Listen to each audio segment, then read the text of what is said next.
بوسہ کی مختلف اقسام۔ بوسہ کی 6 مختلف اقسام ہیں جو موقع محل اور وقت کے مناسبت لیا اور دیا جاتا ہے۔ نمبر 1، بوسہ رحمت، ماں باپ کا اپنی اولاد کو بوسہ دینا بوسہ رحمت کہلاتا ہے۔ نمبر 2، بوسہ تعظیم، اولاد کا اپنے والدین کو بوسہ دینا یا بادشاہ اور بزرگ کے ہاتھ کا بوسہ لینا بوسہ تعظیمی کہلاتا ہے۔ نمبر 3، بوسہ محبت، جیسے ایک شخص کا اپنے بھائی کو پیشانی پر بوسہ دینا بوسہ محبت کہلاتا ہے۔ نمبر 4، بوسہ تحیت، جب ملاقات میں ایک مسلمان دوسرے مسلمان کو بوسہ دیتا ہے تو اس کو بوسہ تحیت کہا جاتا ہے۔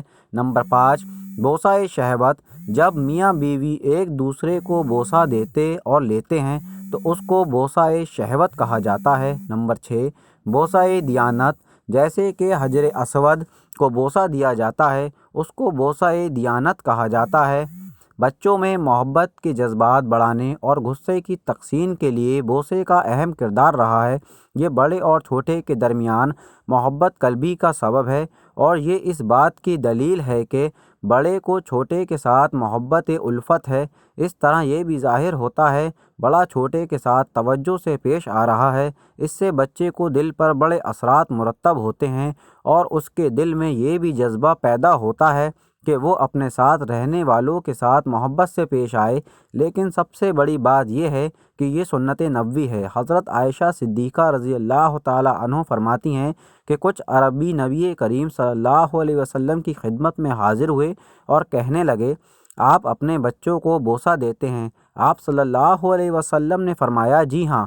وہ کہنے لگے، واللہ ہم تو بوسہ نہیں دیتے۔ آپ صلی اللہ علیہ وسلم نے فرمایا، اگر اللہ تعالیٰ تمہارے دلوں سے رحم نکال لے تو اس میں میرا کیا اختیار ہے؟ حضرت ابو ہریرہ رضی اللہ تعالی عنہ فرماتے ہیں کہ نبی کریم صلی اللہ علیہ وسلم نے حضرت حسن رضی اللہ تعالی عنہ کو بوسہ دیا تو ایک صحابی کہنے لگے، میرے 10 بچے ہیں، میں نے تو کبھی انہیں بوسہ نہیں دیا۔ تو آپ صلی اللہ علیہ وسلم نے فرمایا، جو رحم نہیں کرتا اس پر رحم نہیں کیا جاتا۔